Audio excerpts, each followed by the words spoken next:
Hello to all my प्यारे बच्चों। आज हम लोग यहाँ पर एक बहुत इम्पोर्टेंट फाइलम के बारे में डिस्कस करने वाले हैं जिसका नाम है फाइलम निमेटोहेल्मिन्थेस। ठीक है, इसको हम लोग फाइलम एस्केलमेंथिस के नाम से भी जानते हैं, या इसमें जो ऑर्गेनिज्म रखे गए उनको निमेटोड्स के नाम से जानते हैं। ठीक है, ये फाइलम हमारा बहुत इंपॉर्टेंट है जो कि आपका प्लेटीहेल्मिन्थिस के बाद में आता है। स्केलमेंथिस या निमेथेल्मिन्थिस इसको हम लोग पढ़ते हैं। ठीक है, तो इसके बारे में देखेंगे। उसका लेक्चर फर्स्ट है। देखिए, lecture first in the sense कहने का मीनिंग ये है कि हम लोग यहाँ पर कितने लेक्चर कवर करेंगे इस फाइलम से रिलेटेड। और यहाँ पर एक ऑर्गेनिज्म भी है, एक नहीं कई ऑर्गेनिज्म है, जिसमें से कुछ ऑर्गेनिज्म हमको देखना है। जैसे कि हम लोग यहाँ पर पहला जो ऑर्गेनिज्म इंपॉर्टेंट है जिसका नाम है वुचेरिया बैनक्रॉफ्टाई, इसके बारे में डिस्कस करेंगे, वो भी डिटेल में। इसकी life cycle with life cycle detail में डिस्कस करेंगे। तो लेक्चर वन में हम लोग यहाँ पर फाइलम निमेटोहेल्मिन्थेस के अंतर्गत इसके जनरल कैरेक्टर और क्लासिफिकेशन ऑफ फाइलम निमेटोहेल्मिन्थेस के बारे में डिस्कस करेंगे आज के इस लेक्चर में। देन इसके बाद में हमारा जो नेक्स्ट लेक्चर रहेगा, ठीक है, उसमें हम लोग एक ऑर्गेनिज्म के बारे में डिस्कस करेंगे जिसका नाम है वुचेरिया बैनक्रॉफ्टाई। चलिए फटाफट देख लेते हैं।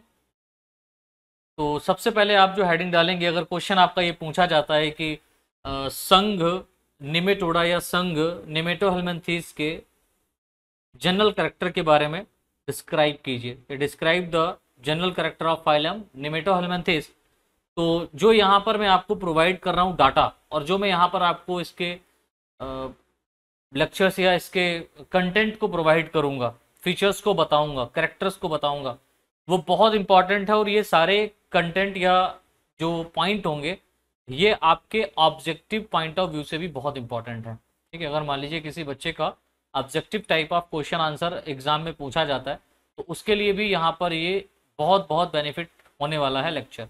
ठीक है, तो फटाफट हेडिंग डाल दीजिए सभी लोग, फाइलम निमेटोहेल्मिन्थेस या एस्केलमेंथिस। और आपको बता दूं कि इस फाइलम में जितने भी सदस्य पाए जाते हैं इनको हम लोग निमेटोड्स कहते हैं, निमेटोड्स या निमेटोडा,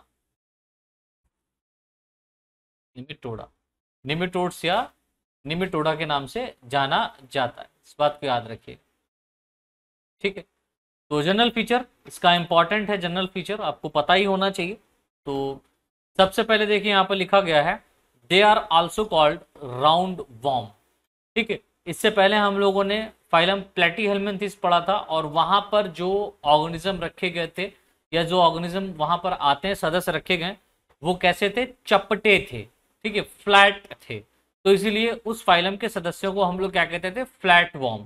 यहाँ पर जो जितने भी ऑर्गेनिज्म आएंगे ये गोल क्रमी होंगे, गोल होंगे, राउंड होंगे, इसीलिए इनको राउंड वॉर्म या गोल क्रमी कहते हैं। They are called round worm या गोल क्रमी, पहला पॉइंट। दूसरा पॉइंट आपको याद रखना है, यह ऑर्गेनिज्म aquatic, टेरेस्ट्रियल तथा पैरासिटिक फॉर्म में पाए जाते हैं। बहुत इंपॉर्टेंट पॉइंट है। मैंने क्या बताया? या तो ये aquatic होते हैं या तो टेरेस्ट्रियल होते हैं। ठीक है, और aquatic और टेरेस्ट्रियल फॉर्म में जो ऑर्गेनिज्म पाए जाते हैं कैसे होते हैं? फ्री लिविंग होते हैं, स्वतंत्र रूप से पाए जाते हैं। और पैरासिटिक फॉर्म, इसका पैरासिटिक एडेप्टेशन भी देखा गया, काफी इंपॉर्टेंट है। तो पैरासिटिक फॉर्म भी पाया जाता है, या तो ये प्लांट के ऊपर पैरासाइट के रूप में होगा या तो एनिमल के ऊपर पैरासाइट के रूप में होगा। जैसे फॉर एग्जांपल राउंड वॉर्म, जिसे हम लोग एस्कैरिस कहते हैं, कॉमन है। ठीक है, इंडिया में भी सबसे ज्यादा एस्कैरिस डिजीज फैलती है। और ये कहाँ रहता है? तो ये ह्यूमन के स्मॉल इंटेस्टाइन में पाया जाता है। कहाँ बच्चा? ह्यूमन की स्मॉल इंटेस्टाइन में। ये कैसे पहुंचता है, क्या होता है, ये इसकी लाइफ साइकिल में डिस्कस करेंगे। अभी कुछ जनरल फीचर है उसको समझना है। नेक्स्ट पॉइंट देखिए, लिखा हुआ है इन ऑर्गेनिज्म में, ठीक है, इन ऑर्गेनिज्म में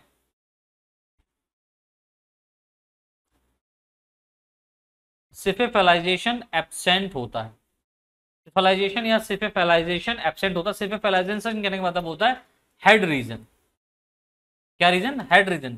ठीक है, तो हेड रीजन क्या होता है? एब्सेंट होता है। तो हम ये कह सकते हैं हेड रीजन एब्सेंट होगा या अस्पष्ट रूप से पाया जाता है। स्पष्ट फॉर्म में नहीं होता, अस्पष्ट रूप से, अर्थात इनमें हेड स्पष्ट नहीं होता है। ठीक है, तो सिफेफाइलाइजेशन जो होता है इनमें एब्सेंट होता है, हेड एकदम डिस्टिंक्ट नहीं होता है। अगला पॉइंट देखिए यहाँ पर लिखा हुआ है, काफी इंपॉर्टेंट है। लिखा है इन ऑर्गेनिज्म में सिमिट्री। सिमिट्री कहने का मतलब क्या होता है? सममिति। इन ऑर्गेनिज्म में सिमेट्री बाइलेटरल पाई जाती है, द्विपार्श्व सममिति, बाइलेटरल सिमेट्री पाई जाती है। ठीक है, मैंने सिमेट्री के बारे में बताया था। नेक्स्ट पॉइंट देखिए लिखा हुआ है इन ऑर्गेनिज्म में ट्रिप्लोब्लास्टिक फॉर्म में जर्म लेयर पाई जाती है।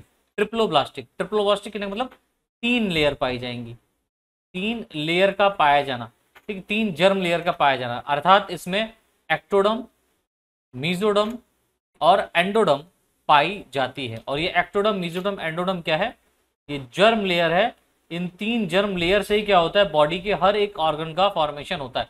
मान लो हाथ का, पैर का, नाक का, कान का, आँख का, ठीक है, हार्ट का, लंग्स का, किडनी का, ये जो फॉर्मेशन हुआ है इन्हीं 3 जर्म लेयर से हुआ है। अब किससे किसका फॉर्मेशन हुआ, जब हम लोग डिटेल में पढ़ते हैं ह्यूमन एनाटॉमी, एनाटॉमी जब हम लोग डिस्कस करते हैं तो एनाटॉमी के अंतर्गत हम लोग हर एक ऑर्गन का फॉर्मेशन या ओरिजिन किससे हुआ है या किस लेयर से हुआ है वहां पर हम लोग देखते हैं।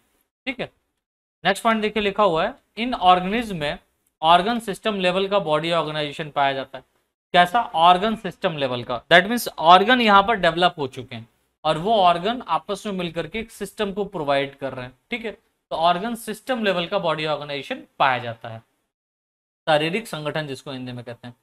नेक्स्ट पॉइंट लिखा हुआ है इन सदस्यों में सीडोसिलोमेट यानी कि कूट देह गुहीय फॉर्म में बॉडी कैविटी पाई जाती है। समझिए, सीडोसिलोमेट, सीडोसिलोमेट कहने का मतलब वो क्या होता है कि इनके बॉडी के अंदर जो कैविटी है सॉरी, वो सत्य रूप से नहीं है बल्कि सीडो फॉर्म में है। कूट देह गुहीय, दैट मीन सीडोसिलोमेट फॉर्म में बॉडी कैविटी पाई जाती है। सत्य रूप से नहीं पाई जा रही, असत्य रूप से पाई जा रही, मतलब सीलोम तो है, ठीक है, लेकिन वो कंप्लीट नहीं है। अर्थात ऐसी गुहा जो मीजोडम द्वारा आश्रित, मीजोडम द्वारा आश्रित ना रहे उसे सीडोसिलोम कहते हैं, यानी कि फॉर्म्ड ना रहे। ठीक है, जो मीजोडम द्वारा फॉर्म ना रहे उसे सीडोसिलोम कहते हैं। ठीक है, या हम क्या कह सकते हैं, सीडोसिलोम कहते हैं इस कैविटी की ओरिजिन ब्लास्टोसील से होती है। तो आप याद रखिएगा जो सीडोसिलोम का फॉर्मेशन हुआ ना, ये ओरिजिन हुआ है, ये ब्लास्टोसील कैविटी से हुआ है। इससे हुआ है, ब्लास्टोसील कैविटी से हुआ है। नेक्स्ट पॉइंट देखिए लिखा हुआ इन ऑर्गेनिज्म में स्केलेटन एब्सेंट होता है। इन सदस्यों में स्केलेटन क्या होता है बच्चा? एब्सेंट होता है। लेकिन सीडोसिलोम में भरा द्रव्य, एम्बेडेड लिक्विड, ठीक है, लेकिन सीडोसिलोम में यानी कि जो यहाँ पर असत्य रूप से सिलोम पाई जा रही है उसमें जो लिक्विड भरा रहता है ये हाइड्रोस्टैटिक स्केलेटन की तरह कार्य करता है। देखिए ये बहुत इंपॉर्टेंट पॉइंट है बच्चों, इसको थोड़ा सा समझिएगा। ठीक, अधिक बुक में नहीं लिखा हुआ है, ये लिखा है इन ऑर्गेनिज्म में स्केलेटन एब्सेंट होता है। ये जितने भी ऑर्गेनिज्म है इनके अंदर स्केलेटन नहीं पाया जा रहा है, लेकिन क्या बात है कि जो सीडोसिलोम पाया जा रहा है इसमें, इसके अंदर एक क्या भरा रहता है, फ्लूइड भरा रहता है।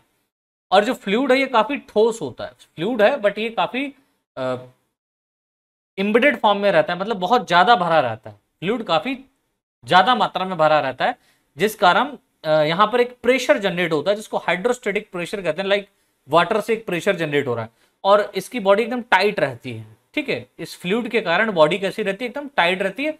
सो हम ये कह सकते हैं कि सीडोसिलोम में एक फ्लूइड भरा रहता है जिसको हाइड्रोस्टेटिक स्केलेटन की तरह कार्य करता है, हाइड्रोस्टेटिक स्केलेटन की तरह कार्य करता है। फ्लूइड ही यहाँ पर बॉडी की हम ये कह सकते हैं कि जो टाइटनेस है उसको कंप्लीट करती है, बॉडी का जो घुमाव है या उसका जो शेप है यहाँ पर प्रोवाइड करा रहा है। नेक्स्ट पॉइंट देखिए लिखा हुआ है इन ऑर्गेनिज्म में बॉडी वॉल, ये इंपॉर्टेंट है। ये जो बॉडी वॉल है इसके बारे में समझिए, क्यूटिकल, दूसरी है अधिचर्म जिसको सिंसाइशियल कहते हैं, और तीसरी है म्यूसिलेज या मसल लेयर, मसल लेयर। तो पहली है क्यूटिकल, क्यूटिकल का मतलब ये क्या होती है, यह पैरासाइट को बॉडी में पाए जाने वाले एंजाइम से प्रोटेक्ट करती है। तो जितने भी पैरासाइट्स हैं अगर क्यूटिकल पाए जा रहे हो, ये आपको पता है कि एक ऐसा पैरासाइट होता है, कौन, एस्केरिस एक ऐसा पैरासाइट होता है जो बॉडी के अंदर पाया जाता है, सो इसलिए इसको हम लोग बोलते हैं एंडो पैरासाइट। क्या कहते हैं बच्चा? एंडो पैरासाइट कहते हैं। ठीक है, तो एंडो पैरासाइट होने के कारण हमारे स्टमक के अंदर जो एंजाइम सेक्रेट हो रहे हैं, जो HCl सेक्रेट हो रहा है, वो हमारे कहाँ जाता है, इंटेस्टाइन में जाता है। इंटेस्टाइन में जो एंजाइम सेक्रेट हो रहे हैं उनसे कहीं इसे भी डाइजेस्ट ना कर दिया जाए, या इसकी बॉडी डाइजेस्ट ना हो जाए, इसके लिए नेचर ने इसको एक कवरिंग प्रोवाइड की, एक आवरण प्रोवाइड किया है, जो कि क्या करता है, इन डिफरेंट टाइप के एंजाइमों से इसको प्रोटेक्ट रखता है, इसकी सुरक्षा करता है। ठीक है। और दूसरी जो यहाँ पर बॉडी वॉल है उसको हम लोग बोलते हैं सिंसाइशियल। ये एक मल्टी न्यूक्लिएटेड लेयर होती है, या मल्टी न्यूक्लिएटेड सेल्स की बनी हुई लेयर होती है, जिसको सिंसाइशियल कहते हैं। मल्टी न्यूक्लिएटेड सिंसाइशियल होती है, ठीक, अडिचर्म जिसको कहते हैं। ठीक है। और तीसरी है मसल लेयर, इसमें केवल लॉन्गिट्यूडनल मसल्स पाई जाती हैं। तो मसल्स लेयर में यहाँ पर मसल्स लेयर पाई जाती हैं, और मसल्स लेयर कहती होती है उसमें सिर्फ और सिर्फ लॉन्गिट्यूडनल मसल्स पाई जाती हैं। इतना समझ आया। नेक्स्ट पॉइंट देखिए, लिखा हुआ है इन ऑर्गेनिज्म में digestive system complete comma well developed, अर्थात माउथ एंड एनस प्रेजेंट होता है। तो ये भी काफी इंपॉर्टेंट है भाई, ये ऑर्गन सिस्टम लेवल का बना हुआ है ना बॉडी ऑर्गेनाइजेशन। तो मान लो कोई एक ऑर्गेनिज्म है, ये ठीक है, एस्केरिस मान लेते हैं, एस्केरिस है, तो एस्केरिस में यहाँ पर माउथ भी पाया जा रहा है और एनस भी पाया जा रहा है। ऐसा एआई ट्रैक्ट या डाइजेस्टिव सिस्टम कंप्लीट कैसे होता है कि जिसमें माउथ एक एंड पर हो और दूसरे एंड पर क्या हो, एनस हो। ऐसे डाइजेस्टिव सिस्टम को कंप्लीट डाइजेस्टिव सिस्टम कहते हैं, और ये वेल डेवलप होता है। ठीक है, कैसा होता है, वेल डेवलप होता है। नेक्स्ट पॉइंट देखिए, लिखा हुआ है इन सदस्यों में मस्कुलर फेरिंग्स पाया जाता है। कैसा फेरिंग्स पाया जा रहा है, मस्कुलर फेरिंग्स पाया जा रहा है, इस बात को याद रखना काफी इंपॉर्टेंट है। तो इन सदस्यों में मस्कुलर फेरिंग्स पाया जाता है, जिससे यह लिक्विड फूड को शक करते हैं। तो ये इंपॉर्टेंट है, एग्जाम में पूछा गया था। ठीक है, आपका नीट का भी ये क्वेश्चन है। तो क्वेश्चन आ सकता है एस्केरिस जो है वो इंटेस्टाइन, स्मॉल इंटेस्टाइन में किस टाइप के फूड को एब्जॉर्ब करता है, तो आप कहेंगे, या शक करता है तो आप कहेंगे सर लिक्विड फॉर्म को। और लिक्विड फॉर्म को किससे शक करता है, तो मस्कुलर फेरिंग्स, यानी फेरिंग्स जो पाया जाता है एस्केरिस में वो किस तरीके का होता है, तो आप कहेंगे सर यहाँ पर जो फेरिंग्स पाया जाता है किसमें, स्केरिस में, वो मस्कुलर टाइप का होता है, या स्केलमेंथिस के सदस्यों में मस्कुलर टाइप का क्या पाया जाता है, फेरिंग्स पाया जाता है, और स्पेशली किसमें, जो एंडोपैरासाइट होते हैं उनमें। अगला पॉइंट, इन ऑर्गेनिज्म, इन सदस्यों में या इन जीवों में सर्कुलेटरी सिस्टम एब्सेंट होता है। ठीक है, इनमें सर्कुलेशन के लिए किसी भी प्रकार का सिस्टम डेवलप नहीं हुआ है, इसीलिए तो प्रिमिटिव है, एनिलिडा के बाद में रखे गए हैं। नेक्स्ट, सॉरी एनिलिडा से पहले रखे गए हैं। इन ऑर्गेनिज्म में रेस्पिरेटरी सिस्टम एब्सेंट होता है, तो इनमें सर्कुलेटरी सिस्टम एब्सेंट हो गया, रेस्पिरेटरी सिस्टम एब्सेंट हो गया, एवं इनमें रेस्पिरेशन बॉडी सरफेस से डिफ्यूजन के द्वारा होता है। तो जो रेस्पिरेशन इनमें होता है बच्चा, वो इसकी बॉडी सरफेस से होता है, और किससे होता है, डिफ्यूजन के द्वारा होता है, विशरण के द्वारा होता है, इस बात को याद रखिएगा। नेक्स्ट पॉइंट, इन ऑर्गेनिज्म में एक्सक्रीटरी सिस्टम का ओरिजिन, समझिए विकास, जो एक्सक्रीटरी सिस्टम है इसका ओरिजिन किससे हुआ, तो इन ऑर्गेनिज्म में एक्सक्रीटरी सिस्टम का ओरिजिन एम्ब्रियोनिक रीनेट सेल द्वारा होता है। किससे होता है, एम्ब्रियोनिक रीनेट सेल, एम्ब्रियोनिक रीनेट सेल के द्वारा होता है। अगला पॉइंट देखिए, इनमें एक्सक्रीशन एक्सक्रीटरी कैनाल के द्वारा होता है। इनमें जो एक्सक्रीशन है वो किससे हो रहा है बच्चा, एक्सक्रीटरी कैनाल के द्वारा होता है, जो कि एच शेप का पाया जाता है, एच शेप का पाया जाता है। ठीक है, जो कि किस आकार का है, एच शेप का पाया जाता है, जो एक्सक्रीटरी पोर के द्वारा बाहर की ओर ओपन होता है। जो एक्सक्रीटरी पोर के द्वारा बाहर की ओर क्या होता है बच्चा, ओपन होता है। नेक्स्ट पॉइंट, इनमें नर्वस सिस्टम मुख्यतः नर्व रिंग, ये भी आपका एग्जाम में पूछा जाता है। ठीक है, ये आपके सारे के सारे एग्जाम की तैयारी हो रही, पीजीटी टीजीटी के एग्जाम अगर आप दे रहे हैं तो उसके लिए भी ठीक है, नीट का एग्जाम की तैयारी कर रहे हैं तो साइड से अगर आप ग्रेजुएशन कर लें तो आपके लिए यहाँ पर नीट को भी मैं कवर करते हुए चल रहा हूँ, कोई दिक्कत वाली बात नहीं है। तो इसमें या इनमें नर्वस सिस्टम मुख्यतः नर्व रिंग व लॉन्गिट्यूडनल नर्व्स का बना होता है। इनमें नर्वस सिस्टम मुख्यतः किसका बना होता है, नर्व रिंग व लॉन्गिट्यूडनल नर्व का बना होता है। ठीक है, आगे देख लीजिए बच्चों, यहाँ पर नेक्स्ट पॉइंट लिखा हुआ है, काफी इंपॉर्टेंट है। इन ऑर्गेनिज्म में दो प्रकार के, ठीक है, 2 टाइप्स के रिसेप्टर्स पाए जाते हैं। ये देखिए रिसेप्टर जो है ना, रिसेप्टर के आधार पर इसका क्लासिफिकेशन किया जाएगा आगे। जो फेजमिड है, इस फेजमिड के प्रेजेंट और एब्सेंट के आधार पर आगे इसका क्लासिफिकेशन किया गया है, तो वो हम लोग देखेंगे। तो एक तो होता है एम्फिड, एम्फिड ये लिप्स पर प्रेजेंट रहता है, यानी माउथ के ऊपर प्रेजेंट होता है।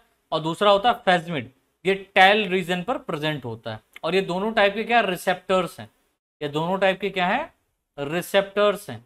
तो फेजमिड की प्रेजेंट और एब्सेंस के आधार पर इसको कई क्लासेस में क्लासिफाइड किया गया, आगे फर्दर में बताऊंगा जब इसका क्लासिफिकेशन पढ़ाऊंगा।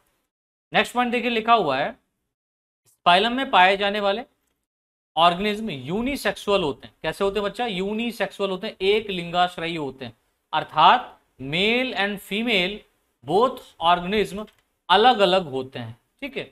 यानी कि मेल और फीमेल जो ऑर्गेनिज्म है, मेल और फीमेल एस्केरिस है, वो अलग अलग होते हैं और इनमें लैंगिक द्विरूपता सेक्सुअल डायमॉर्फिज्म पाई जाती है या पाया जाता है। सेक्सुअल डायमॉर्फिज्म कहने का मतलब क्या होता है, मेल को आप अगर देखें और फीमेल को अगर आप देखें तो एक दूसरे को आसानी से, ठीक है, फिजियोलॉजिकल कैरेक्टर के आधार पर ही इनको आप क्या कर सकते हैं, डिफाइन कर सकते हैं कि मेल कौन सा एस्केरिस है और फीमेल कौन सा एस्केरिस है, ठीक है। नेक्स्ट पॉइंट देखिए लिखा हुआ है, मेल ऑर्गेनिज्म स्मॉल व इसका पोस्टीरियर एंड मुड़ा होता है। यानी कि मेल ऑर्गेनिज्म जो होता है वो स्मॉल होता है, मेल ऑर्गेनिज्म स्मॉल व इसका पोस्टीरियर एंड कैसा होता है, मुड़ा होता है। अगर आप मेल को देखें इसके तो ये छोटा होता है और ये मुड़ा हुआ होता है। मेल ऑर्गेनिज्म स्मॉल और मुड़ा हुआ होता है। इसको आगे मैं डिटेल में बताऊंगा, इसका स्ट्रक्चर भी बताऊंगा, मॉर्फोलॉजी जो हम लोग पढ़ेंगे इसका स्कैरिस का। तो ये मेल जो होगा ये छोटा होगा और आगे की तरफ इस तरीके से मुड़ा होगा लाइक दिस, और फीमेल लंबी होगी इस तरीके से, ठीक है। ये फीमेल है, ये मेल है। तो मेल पीछे की तरफ से पोस्टीरियर एंड पे मुड़ा होता है और छोटा होता है in comparison to female. Next देखिए लिखा हुआ, मेल में पीनियल सीटी पाई जाती हैं। यहाँ पर पीनियल सीटी कुछ इस तरीके से पाए तो 1 पेयर फॉर्म में पाई जाती हैं, जो कॉपुलेशन के समय सहायक होते हैं। यानी कि पीनियल सीटी क्या करते हैं कि जब कॉपुलेशन हो रहा होता है तो ये फीमेल की वेजाइनल पोर को ओपन करने में सहायता करते हैं। नेक्स्ट पॉइंट देखिए, फीमेल ऑर्गेनिज्म लॉन्ग व बोथ एंड पर सीधे होते हैं।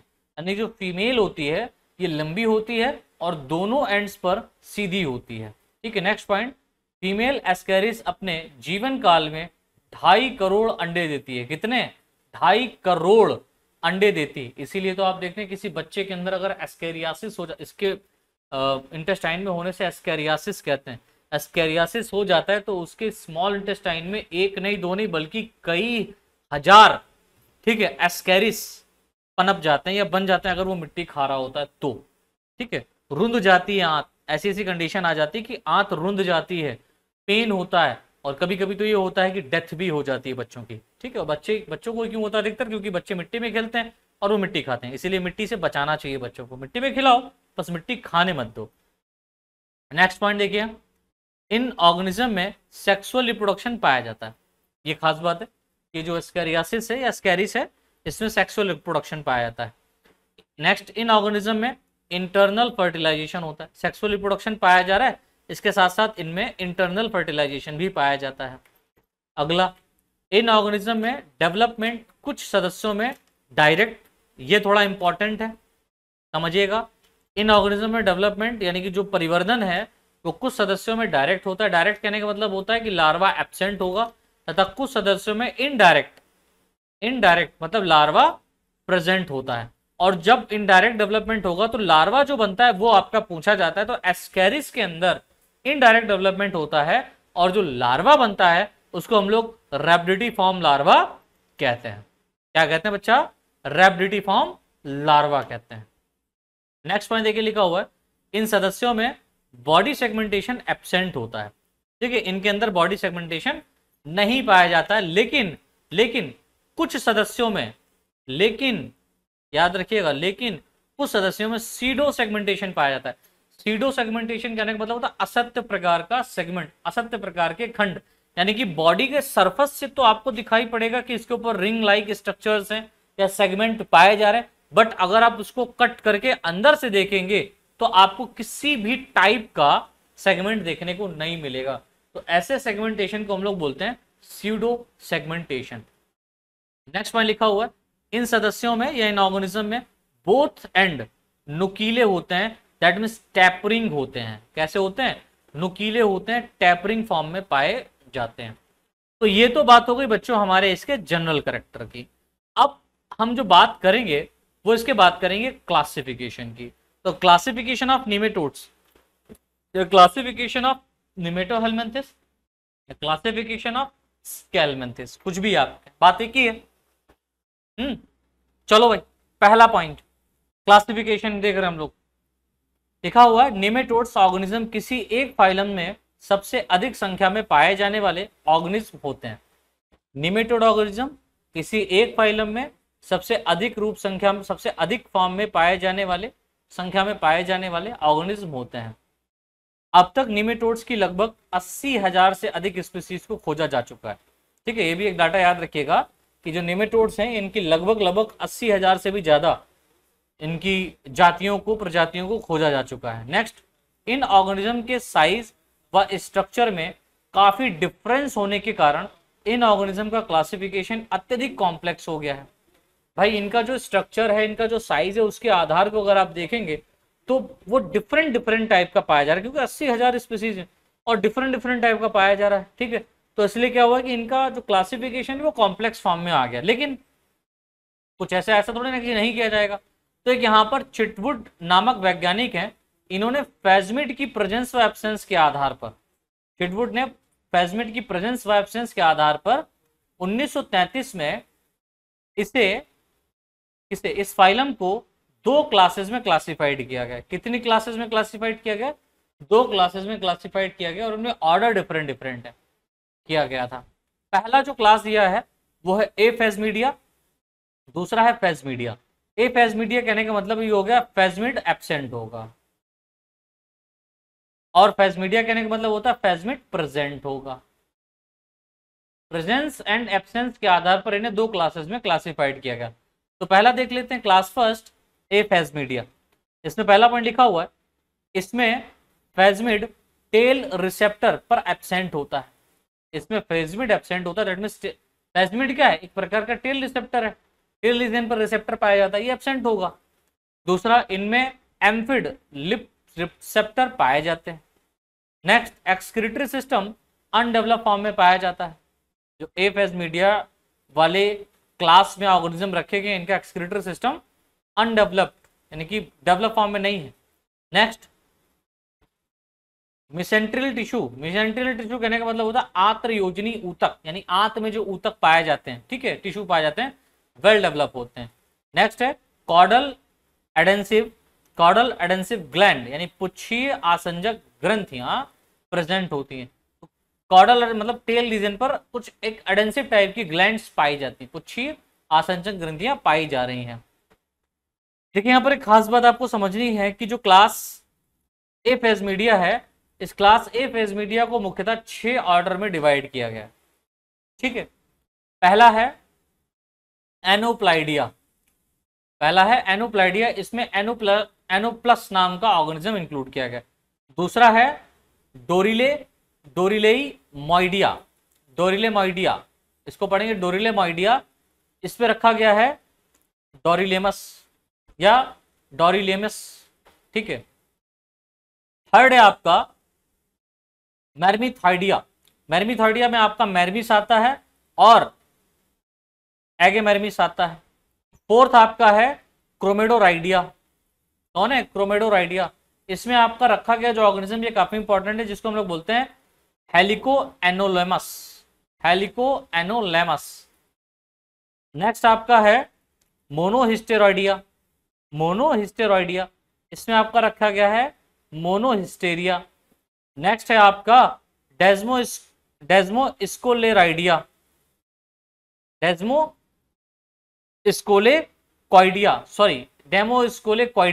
डेमोस्कोलेक्वाइडिया, इसमें आपका रखा गया है डेस्मोस्कोलेक्स। अरे सर कैसे याद होगा इनको, याद तो करना पड़ेगा, नहीं हो रहा तो कोई बात नहीं, आप बस इतना लिख दो, इस क्लास को 6 ऑर्डर में डिवाइड किया गया, और ये एग्जाम्पल्स याद कर लो, एग्जाम्पल लिख देना, ऑर्डर लिखने की रिक्वायरमेंट ही नहीं है, ठीक है।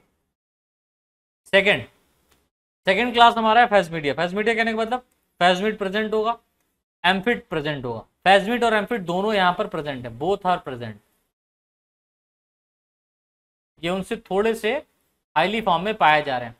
एक्सक्रीटरी सिस्टम वेल डेवलप होगा, सेंट्रल टिश्यूज अनडेवलप होगा। वहां पर क्या था, वेल डेवलप था। और जो कॉर्डल एडहेसिव ग्लैंड्स हैं यहाँ पर एब्सेंट होगी, नहीं पाई जाएंगी, ठीक है। इस क्लास को मुख्यतः 10 ऑर्डर में डिवाइड किया गया है। पहला है आपका ट्राइक्यूराइडिया। ट्राइक्यूराइडिया में आपका एक एग्जांपल रखा गया है जिसका नाम है ट्राइक्यूरिस। ट्राइक्यूरिस, इसको विप वॉर्म, विप वॉर्म मतलब तैरने वाला, विप वॉर्म ऑर्गेनिज्म कहते हैं। चाबुक की तरह ये दिखाई देता है और इंटेस्टाइन में पाया जाता है। दूसरा आपका यहां पर है डाईआक्टोफाइमाइडिया, ठीक है, डाईआक्टोफाइमाइडिया। इसमें आपका रखा गया है डाईआक्टोफाइमा, ठीक है। इसके बाद में आपका थर्ड जो ऑर्डर यहां पर दिया गया है वो है रेब्डिटाइडिया।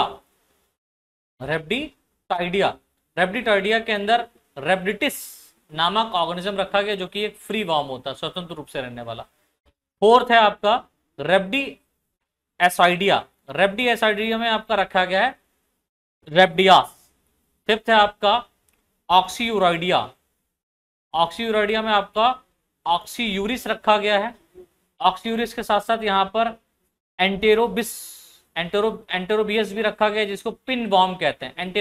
एंटेरोबियस जिसको पिन वॉर्म कहते हैं, ये लार्ज इंटेस्टाइन में पाया जाता है। ये इंपॉर्टेंट है, कहाँ पाया जाता है, एंटेरोबियस लार्ज इंटेस्टाइन में पाया जाता है। नेक्स्ट है आपका एस्केरॉइडिया। एस्केरॉइडिया डेफिनेटली ऑर्डर में आपका क्या रखा गया, एस्केरिस, ये स्मॉल इंटेस्टाइन पैरासाइट होता है और इसका जो लार्वा होता है ये रेब्डिडी लार्वा होता है। ये इंपॉर्टेंट है, ये पूछा गया है कि एस्केरिस का लार्वा कौन सा होता है, तो रेब्डिडी लार्वा होता है, ठीक है। नेक्स्ट है सातवां स्ट्रॉन्जिलाइडिया। स्ट्रॉन्जिलाइडिया में आपका रखा गया एनसाइक्लोस्टोमा डियोडिनल्स। ये भी इंपॉर्टेंट है, डियोडिनम में पाया जाता है, स्मॉल इंटेस्टाइन में, स्मॉल इंटेस्टाइन की डियोडिनम में। कहाँ पाया जा रहा है, डुओडेनम में पाया जा रहा है। इसको हुक वॉर्म के नाम से भी जानते हैं। आठवां आपका है स्पाइरुलाइडिया। स्पाइरुराइडिया, इसमें एग्जांपल आपका रखा गया है लोआ लोआ। इसको अफ्रीकन आई वॉर्म कहते हैं। ये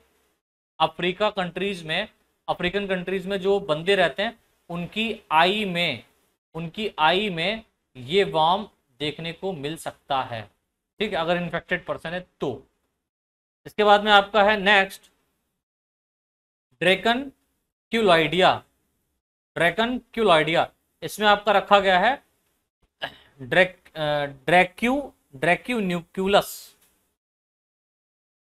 ड्रैक्यून्यूक्लस पढ़ा जाता है इसको, सॉरी, ड्रैक्यून्यूक्लस। इसको हम लोग गिनी वॉर्म के नाम से जानते हैं, गिनी वॉर्म। और नेक्स्ट आपका है फाइलेरॉइडिया। इसमें रखा गया है बुकेरिया बैनक्रॉफ्टाई, स्पीसीज है बैनक्रॉफ्टाई।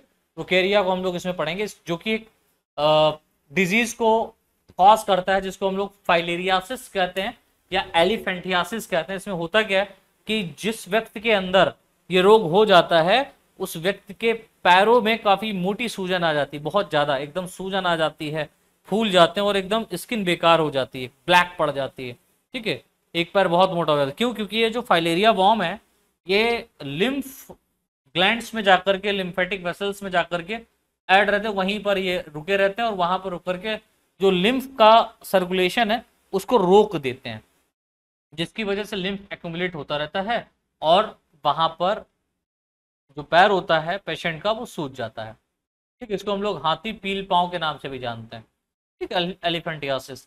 इसको हम लोग फिलेरियासिस वॉर्म के नाम से भी जानते हैं, फिलेरियासिस वॉर्म के नाम से भी जानते हैं। तो ये बच्चा हम लोग यहाँ पर डिस्कस किए हैं आज आपका फाइलम एस्केलमेंथिस, और फाइलम एस्केलमेंथिस का हम लोग जनरल कैरेक्टर और क्लासिफिकेशन देख चुके हैं। नेक्स्ट जो हमारा लेक्चर रहेगा, लेक्चर फर्स्ट रहेगा, जो कि फाइलम निमेटोहेलमिन्थिस के अंतर्गत ही एक ऑर्गेनिज्म रखा गया है जिसका नाम है वुचेरिया बैनक्रॉफ्टाई। इस वुचेरिया बैनक्रॉफ्टाई का हम लोग क्लासिफिकेशन, जियोग्राफिकल डिस्ट्रीब्यूशन, हैबिटेट और मॉर्फोलॉजी डिस्कस करेंगे नेक्स्ट लेक्चर में। तो आज के लिए इतना ही, मिलते हैं नेक्स्ट लेक्चर में, तब तक के लिए बाय बाय, धन्यवाद।